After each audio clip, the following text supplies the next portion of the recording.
I went in a tackle shop and bought some fishing license. The old guy that was in there said, "Y'all up here fishing that bass tournament, aren't you?" I said, "Yes, sir, we are." He said, "Well, there's not any bass in the river." He said, "Why are y'all up here?" Roland had more hip than anybody. He was doing everything he could possibly do to win and still stay within the rules, you know. Hank was pretty wild. I mean, if he could cut you off cutting that point right there and gain a minute on you, he'd cut you off. He wouldn't hold back. He was kind of like an Earnhardt in a bass boat. He bashed me in the press conference. I mean, boy, he bashed me for jumping these fish. When I caught that big fish and had 5 fish, as miserable as weather as that day was, there was absolutely nobody was going to catch me.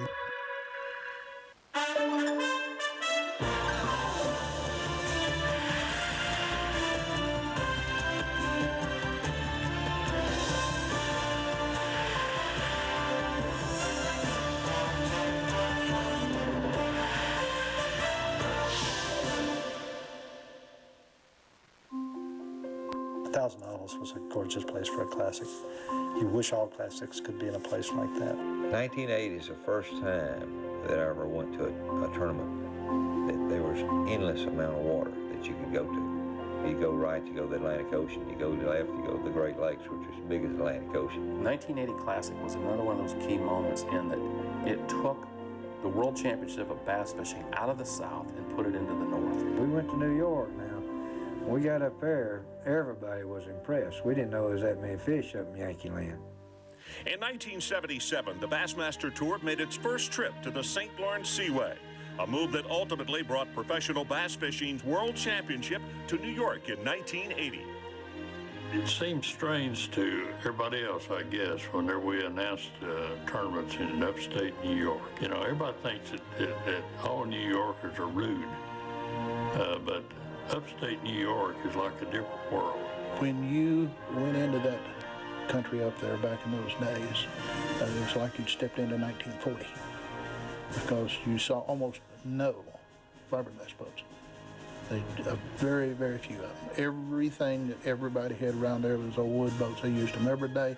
It was their transportation back and forth to the islands and everything. They were in use. It was like you were in a different culture, a different world, a different country. I was going by one guy's dock at Thousand Islands, and somebody says, "What's that on their console?" You know, they're talking about the depth line. The guy up there that knows it all goes, "Well, that's a television." You got a big body of water that hasn't seen good fishermen and people that really knows how to catch them on structure. It can be unbelievable fishing. And the St. Lawrence was that way. It was just tremendous fishery. I went in a tackle shop and bought some fishing license. The old guy that was in there said, "Y'all up here fishing that bass tournament, aren't you?" I said, "Yes, sir, we are." He said, "Well, there's not any bass in the river." He said, "Why are y'all up here?"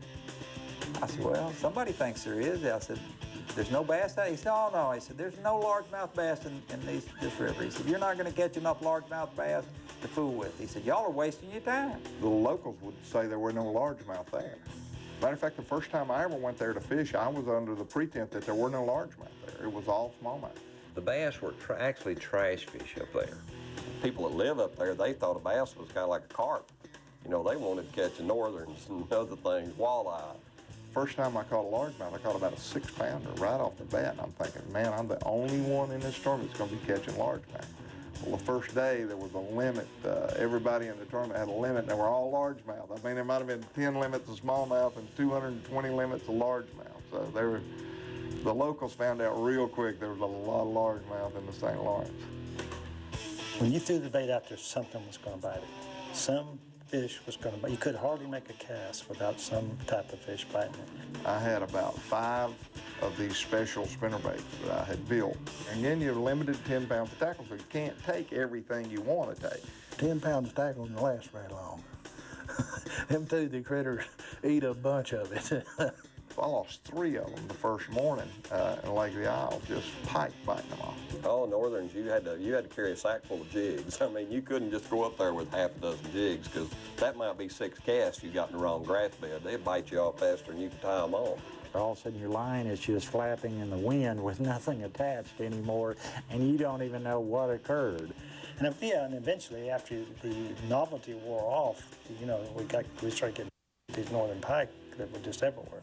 All those guys that troll these daredevil spoons and do all these different things, they go through great lengths of doing things to catch these northern pike. And you can take a jig and a pork rind, and you can catch some of the biggest pike you've ever seen in your life. I mean, fill the boat up with pike. And then we go in and people would ask you if there's any northern pike biting, and you go, you gotta be crazy. Later on Bassmaster Classic Yearbook. That was a historic tournament. Many people don't realize this, but that was the first time we were nationally televised. 2020, ABC's 2020 covered that class. Was it safe to say you're a millionaire? Well, I don't know, maybe on paper. I've never made a secret about the fact that I was trying to make money while having fun.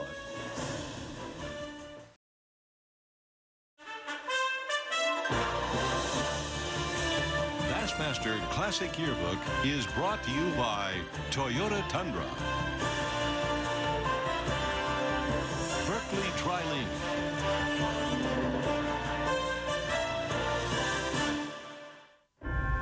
With the tournament being in New York, it afforded Bass the opportunity to demonstrate its sport to the New York media. All of a sudden, you had a national press corps that was geared to bass fishing. That was a historic tournament, and many people don't realize this, but that was the first time we were nationally televised. 2020, ABC's 2020 covered that classic. The national media had paid no attention to bass fishing. We had the outdoor media at the Classic, a lot of them, and we would get our little write-ups in all the little papers all around, pretty much around the South. It was a pivotal point for professional fishing. We didn't want, and Bass didn't want, the public to see these guys as a bunch of country bumpkins. They wanted to see them as professional fishermen. Ray was trying to get known, and he was afraid all the hayseeds we weren't going to be able to handle the 2020 crew. They showed up with, 40 guys with grips and running around with bags and boxes, and they interviewed me, I remember. That was the first thing I remember. And he said, Ray Scott, he said, what do you think about when you see all these bass people with bass stickers walking by you? What do you think about? I said, every time I see a bass sticker, I get a lump in my back pocket, referring to my billfold. And of course, I knew you wouldn't use that. Was it safe to say you're a millionaire? Well, I don't know, maybe on paper if you stretch things a little bit. I'm not ashamed of it. Sure, I tell these members, I say, look, man, every time I see that patch of yours, I get a lump in my pocket, And they always smile. I say, well, if it makes you happy, I'm going to send you another one. No outtake there. He ended up using it. Well, no problem. I mean, I've never made a secret about the fact that I was trying to make money while having fun. That was probably one of my first appearances on national television, and we was at a party somewhere dancing, and they got all of that. They hovered me in a helicopter for about 2 hours one day, which I wanted to shoot them down. I mean, you couldn't fish. Your line would suck up in the air. It was unbelievable. I know Bobby Murray the first day. They followed Bobby the first day. I never could fish that first day at all up there. I'd get to a little place I wanted to fish. I had to wait for them to climb the mountain, climb the hill, put the sticks up, get the sound deal going. I mean, it was just it was a cluster. I didn't have any problem with the film crew. I would try to advise them, let me do my business without getting in my way or disturbing my fish that I'm trying to creep up on out there. They didn't bother me at all. Back in the early days, on the practice day, the press people could bring in one bass and they fished for a pot. The big fish contest among the press observers during the practice days was, of course, that was a big deal among the press observers, but it also put whoever won, it put a little additional pressure on their pro partner, because let's face it, if a press guy can catch a 5-pound fish, then this pro must be on some suicidal bass. That's all there is to it. An outdoor writer named Bob Bledsoe of Oklahoma was paired with Roland Martin, and Bob is a great angler and proved it that day. He caught a bass over 5 pounds. When that fish came in, everybody was, yes, if Roland let Bob Bledsoe catch a fish, then There must be a ton of them in there. Immediately the buzz started. He was with Roland. Roland, this is Roland's year. He's going to put it together. No doubt about it. He's on them. You know, he was about due to win a Classic, you know, and I think people were really pulling for Roland to win that tournament because he had done so well, you know, the previous tournament there. In 1978, Roland Martin dominated the St. Lawrence, his 10th win in the Bassmaster Tour. Previously at a tournament there, Roland Martin had put it all together in a back weedy bay. And he had it won by 9 o'clock the last day of the tournament, and said the first time ever in his life in tournament fishing, he sat down and started eating cinnamon rolls in the boat at 9 o'clock in the morning. Roland had more help than anybody. He was doing everything he could possibly do to win, and still stay within the rules, you know. And everybody knew that he really wanted to win the Classic bad. Roland probably can and does on occasion gather more information than anyone out there. I know lots of pro fishermen who get lots of information. Roland is one of the few who can, the more information he gathers, the better he can decipher through and use the little bits and pieces of the information that really can help his style of fishing on that body of water. Roland is a mystery. His talent, there still may never ever be, especially in the 30 years I participated, anybody any better at tournament fishing than he is. Coming up on Bassmaster Classic Yearbook. Ray said, no, that's going to be very anticlimactic. Let's have a foot race. Well, I couldn't outrun a fleet. That wasn't a foot race.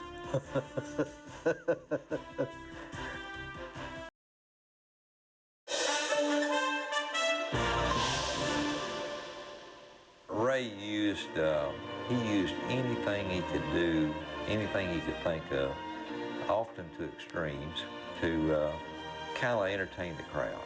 Bow diving looked like slow motion when he was running. Bo moved around so slow. He was like molasses. So I don't think Bo at his top speed could be more than 2 or 3 miles an hour, even in a dead run. I introduced him one time in the outdoor weigh, and I said, the next man coming up is a man named Bo Dowd. Now, some of you older people remember that in 1952 he won the silver medal in the Olympics in the 400 meters. Yeah, you got to remember Ray Scott is always full of BS. And for the call Bo the Olympic track speedster that Ray used to call him was the complete enigma. That's why he did it. And he told it so many times that it finally got to the point where a lot of people really believed it. Some of you older folks can remember, as do I, because he and I finished school about the same time. Bo was a track man and was a 400-meter man in the 1952 Olympics, and if you remember correctly, he won the silver medal. I think he deserves a good hand for the good sport he's been over the years. In 1952, I would have been 10 years old. And I don't think that I could have beat anybody in any kind of Olympics. Of course, it stuck, and for years and years, we teased him about it. Could never understand that. We always thought it was very, very demeaning. But Bo took it in stride. You know, I asked Bo that about that one time, and he said, hey, that's Ray Scott. Ray Scott has to be the comedian. He has to have something to say. If that's what turns Ray Scott on, fine. I've been blessed to know him, a con man of that nature. Once that Bo did have to run a foot race. That wasn't a foot race. Hank Parker, 1979, Lake Powell. Hank and I had tied for big bass. Big Fish at that time got a boat. I figured we'd just end up selling the darn thing to somebody. Ray said, no, that's going to be very anticlimactic. Let's have a foot race. Well, I couldn't outrun a fleet. So he lined us up there on the shores of Lake Powell in Arizona. Bo got down in 3-point stance just like an Olympic gold medalist. I was there beside of him. And Hank just pushed me over. I just gave Bo a little bump in the butt. He went head over heels down the mountain. And I won the race. And I considered that a foul. I just meant to bump him. I didn't really mean to upset him, you know, just kind of like a NASCAR driver getting in the corner. You want to bump a guy a little bit to improve your position. Some people are laid back and easygoing and don't say a whole lot.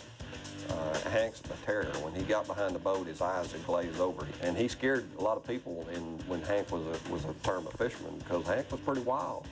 I mean, if he could cut you off cutting that point right there and gain a minute on you, he'd cut you off. He wouldn't hold back. He was kind of like an Earnhardt in a bass boat. I'd love to be able to redo the 1980 Classic.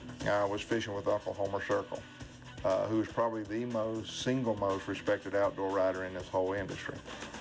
I definitely found enough fish to win the tournament. Basil Bacon had already been there and he'd fished there, which I had no knowledge of that whatsoever. And that thing turned into an ugly deal. What happened, I knew that these fish were positioning themselves under the current, under the grass with the current. And I'd go over here and I'd flip my jig through the grass and it'd go down and boom. Probably didn't make over 10 flips and I had my limit. Hey man, this was a gimme. I went to the fish, Basil was there, which was real disappointing for him and myself. So I eased away and started fishing myself away from it. Well, I didn't want to get out of sight, you know, who was sitting there. But he always waited until I left. And then he went in and caught his fish. When we came back for the press conference, he bashed me in the press conference. I mean, boy, he bashed me for jumping these fish. I stood up and said I had no clue anybody was fishing there. And I found those fish on my own, and if anybody doubts that, ask Uncle Homer Circle, and he can verify it. He stood up and verified it, so that put all that to rest.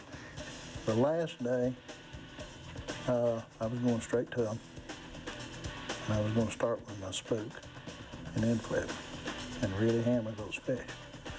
And I pulled up, stopped about 50 yards short, just to idle in, you know. He comes around me wide open, motor running right through the grass patch. Goes over and sets it down. I just cranked up and went on. I don't need that. Up next on Bassmaster Classic Yearbook. Bo caught this fish on the final day. He called it the queen bee. First time I ever saw Bo down and never get excited. You know? That's what he caught queen bee.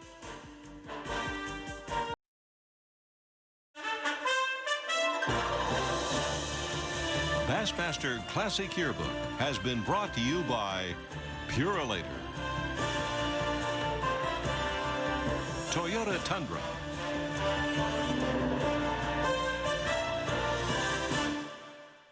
Wind was a factor on the St. Lawrence River because of its open nature. Wind started to blow, it was hard to get around.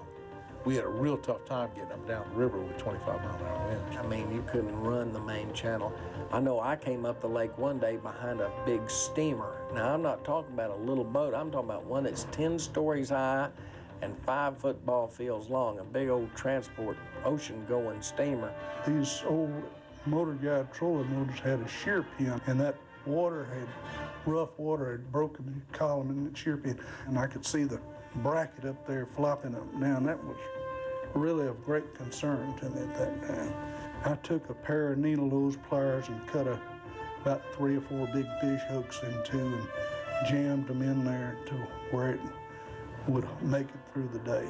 But just hell to stand in the boat and control it, much less be able to fish. Basil Bacon was in second place on the second day. I knew Basil had caught his fish on a Zara spook on some rock reefs out there the day before. And I knew when that wind hit, Basil was dead in the water. Basil Bacon, currently in second place, has been completely shut out. The 40-mile-an-hour winds apparently caused problems for everybody. Second place after the second day, and I dropped to 6th, and I think Roland was in 6th place, and he jumped to 2nd. Roland, how in the world do you do it? Well, I didn't think I was going to do it, because the first 3 places I tried to fish today, I got thrown off, and I swung in about a 3.5-pound bass, and it fell off the hook, and the next 3 keepers I hooked, I lost, and it wasn't until 11:15 till I caught my first fish. Roland he actually anchored down, and he'd make long casts into the wind because he couldn't hold with the trolling motor. Very difficult situation to fish, particularly if you're trying to fish grass where you gotta have pinpoint casting. I had to use a 14-pound line and a big 3/8 of an ounce weight. Now, 3/8 of an ounce worm weight's heavier than you normally use, but you have to match your weight with the wind when it's blowing 25 or 30 miles an hour. That's the only way you can fish. Hank Parker has only 2 fish. The only day he's been caught without a limit. It looks like these winds may have blown in a win for Roland Martin. I didn't allow for Roland there catching a big sack of fish because he was so far behind, and it really didn't matter because the pattern that I was running was working out to the T. Bo was fishing in a place called Chippewa Bay, which has since become quite a well-known area, fishing submerged rock piles with vegetation around them. But Bo was fishing a jig, and something that he's awfully good at. And he was casting the jig. He was fishing these long rocky points that run out, and he would set out in 20, 25 foot of water, deep water, throwing up the shallow water, and just hopping the jig off these rocky points. Bo showed us that you can catch fish in the wind, and he did it every day down there, kind of behind those islands down in Chippewa. When I caught that big fish and had 5 fish, as miserable as weather as that day was, there was absolutely nobody was going to catch me. Bo caught this fish on the final day. He called it the queen bee. First time I ever saw Bo down and never get excited. You know? That's what he caught queen bee. Had my little magic brown and black jig, and I threw it up there, and I remember the thump of that fish taking that lure. I was scared. I didn't know what it was going to be, so I set the hook on it, and it was a humongous bass, a 6-pound bass. I think the biggest fish in the tournament. It was a fish that put him over the top to win the Classic. Bo has 5 big fish. He successfully fought off Mother Nature's wrath and brought in the 3rd limit of the day. Hey, give the hand, Bo. Come on, let's go. But Bo died and won that tournament in New York on the St. Lawrence River, and my first thought was when it just happened, I thought, oh, 2020 is going to want to interview him. And sure enough, well, they got old Bo in there. I'm thinking, God, old Bo, I don't know how he's going to do, because Bo's off the wall, and he almost seemed like he wasn't all that smart, but he's brilliant. But he just had that kind of good old boy, kind of laid back nature about him. First question, camera's rolling. Well, Bo, congratulations for winning the Bassmaster Classic here on the St. Lawrence River in New York. What is it about fishermen that make them fish? And you didn't know what was going to come out of Bo Dowden's mouth. Bo says, well, I think it's a primeval instinct.